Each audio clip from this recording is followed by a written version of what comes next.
chegamos aqui na nossa parte 2 do nosso vídeo, da nossa videoaula. A gente na primeira parte a gente falou sobre objetos astronômicos, o mito da criação, falamos sobre o Big Bang.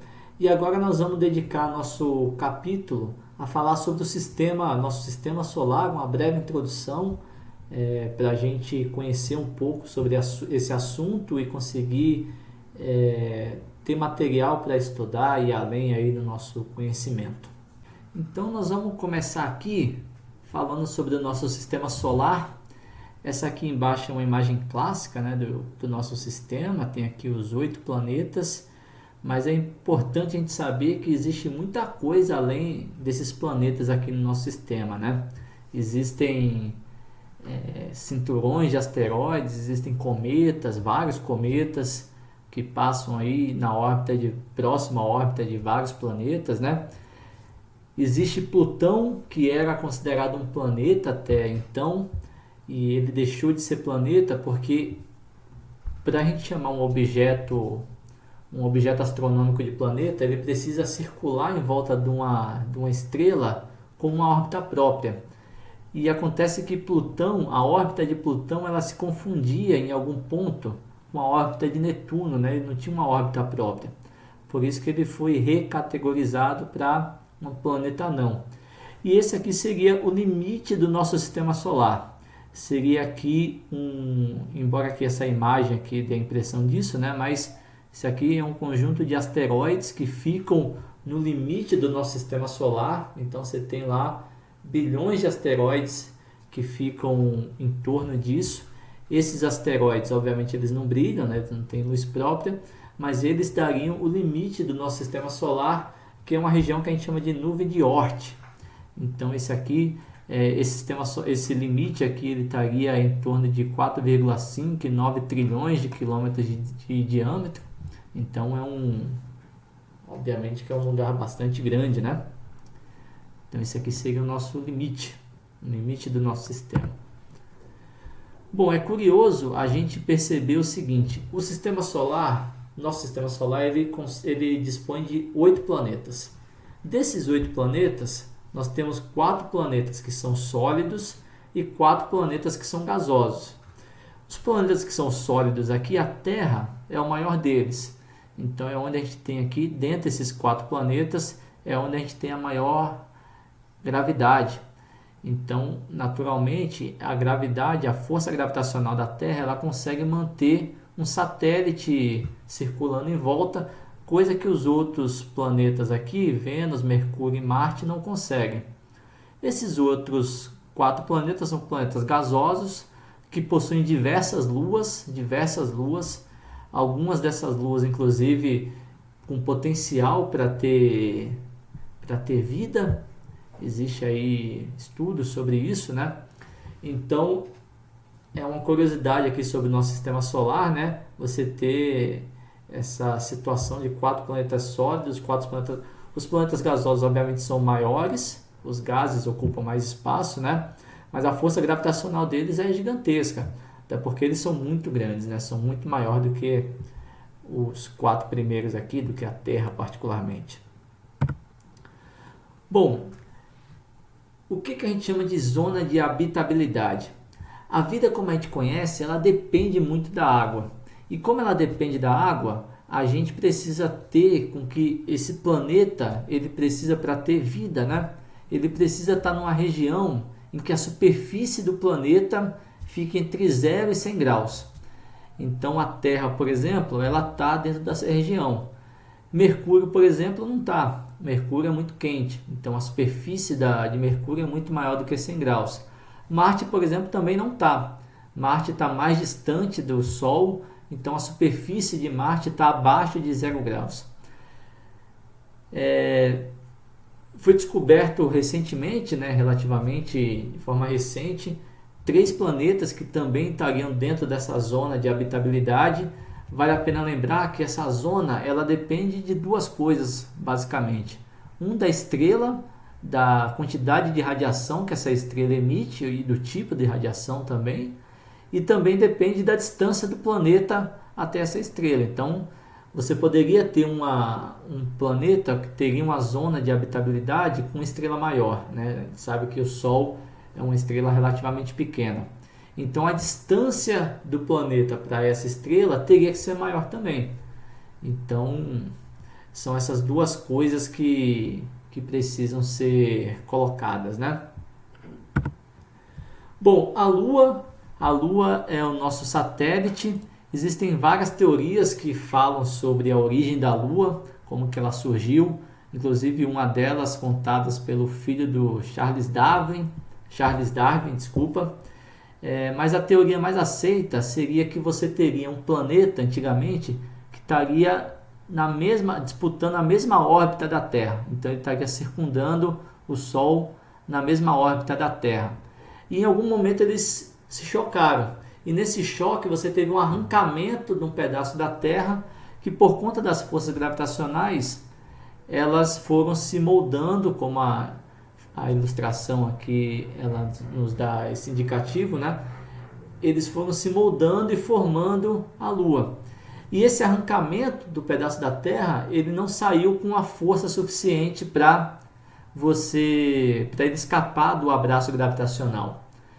Então isso explicaria a Lua, porque a Lua gira em torno da Terra. Aliás, é dessa colisão que também os estudos, né, indicam que a Terra ela gira justamente por conta dessa colisão, uma colisão relativamente violenta, né? Bom, o abraço gravitacional ele é dado aqui, é fácil a gente entender através dessa figura aqui, né? Então a gente imaginar o espaço como um tecido, e nesse tecido, quando você coloca um objeto muito pesado, você deforma o tecido gravitacional. E nessa deformação você consegue fazer com que alguns objetos possam circular em volta dele, que é o caso aqui da nossa Lua. A Lua ela tem, nós vamos falar daqui a pouquinho, mas ela tem tem uma importância muito grande para a Terra, né? E uma delas é a maré. A maré é um fenômeno importante é uma decorrência muito importante da Lua, né? A presença da Lua aqui em volta da Terra faz com que a gente tenha esse fenômeno. Agora, tenta entender a gravidade, o campo gravitacional, como se fosse uma bola. Se você não tivesse a Lua, essa bola ela seria redonda. Mas a presença da Lua deforma o campo gravitacional, de modo que quando a Lua está presente num ponto, ela causa uma alta na maré, né? Não só na região onde ela está, mas na região oposta também. Isso faz com que, quando a Lua vai rodando em volta da Terra, você tem um fenômeno de ter duas marés altas no mesmo dia. Quem já foi para a praia aí, principalmente as praias que são mais planas, esse fenômeno da maré é mais clara. E isso acontece aqui, a gente pode ver nessa figura aqui, né? Então a Lua aqui ela causa maré nas duas regiões. Assim como o Sol também causa uma maré menor, porque embora a força gravitacional do Sol ela seja maior, mas nós estamos mais distante, né? A Lua está mais próxima da gente, mas ela também causa uma pequena maré, que a gente chama de maré solar. Bom, primeiro antes de falar aqui da importância da Lua, essa foto aqui é uma foto maravilhosa, ela foi retirada, ela foi divulgada recentemente. Ela, na verdade, são milhares de fotos, então por isso que você tem aqui essa precisão enorme aqui. A Lua é um lugar muito castigado, né? Já sofreu muitas colisões. Então, vamos falar aqui sobre a importância da Lua. Primeiro é o sistema de contagem. Quer dizer, se pensar aqui num tempo que não tinha relógio, não tinha nada disso, como é que se contava o tempo? Veja, uma forma é o Sol, né? A posição da Terra em torno do Sol, você obviamente vai te dando uma noção de tempo. E a gente conta o ano exatamente dessa maneira, né? Quando você completa um ano de vida, você deu uma volta em torno do Sol.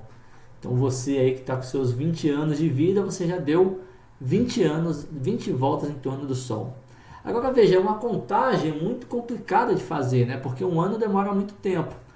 Então a Lua, como a Lua tem ciclos, você tem a Lua cheia e entre a Lua cheia e a Lua nova, né? E você tem situações intermediárias, você tem um sistema de contagem muito melhor do que esperar a Terra dar uma volta em torno do Sol. Então a Lua ela propicia um sistema de contagem. A outra importância da Lua é a formação das marés, que a gente já discutiu aqui. A Lua também ela tem força suficiente para movimentar camadas internas da Terra. E isso ajuda no aquecimento da superfície da Terra. Então veja que se não fosse a Lua, a superfície da Terra ela seria um pouco mais fria. Então ela tem essa importância também. E por último, você vê aqui pela própria foto castigada da Lua, a Lua é uma proteção contra asteroides da Terra. Então esses asteroides aqui, esses buracos, essas crateras que tem na Lua, ela poderia muito bem ter atingido, essas crateras poderiam ter vindo para a Terra. Então a Lua ela é uma proteção contra esses asteroides, né? Bom, a gente então falou um pouco sobre o nosso sistema solar, brevemente sobre isso, né? Obviamente que tem muita coisa para a gente falar, mas fechando aqui o nosso assunto, a gente começou na primeira parte, estamos aqui na segunda parte, o Big Bang e depois. Quer dizer, o que existe de teoria para falar sobre o depois do Big Bang, ou depois, como que seria o fim do universo, para onde que a gente estaria caminhando? Existem várias teorias e tem 3 aqui que eu queria abordar, que são teorias que eu acredito que são mais coerentes. A primeira é o Big Crunch. Então você teria um universo oscilatório, o universo está em expansão, e aí essa expansão ela acabaria e o universo voltaria a contrair novamente, formando um novo Big Bang. Isso é uma teoria que ela existe, mas se percebe hoje que o universo está cada vez mais em expansão. Essa expansão é acelerada, ela não está diminuindo, né? Não está se freando, não está se percebendo isso. Então é uma questão aí que para se pensar, né? Se realmente essa ideia do universo oscilatório ela seria possível de acontecer. A outra teoria que existe seria do Big Freezer, que seria a expansão do universo e tornando o universo num lugar frio e estático. Quer dizer, essa expansão um dia ela deixaria de acontecer e você teria tempo suficiente para esfriar o universo. Então você teria, por exemplo, imagina o nosso sistema solar se expandindo também junto com o universo. Então você faria com que a distância entre os planetas seriam cada vez maiores, ou as galáxias seriam expandidas também. Isso faria com que você tivesse um frio absoluto, a gente chegasse no 0 Kelvin, que é o zero absoluto, e o universo ficaria estático, não teria mais movimento, não existiria essa variação de temperatura que existe dentro do universo, né?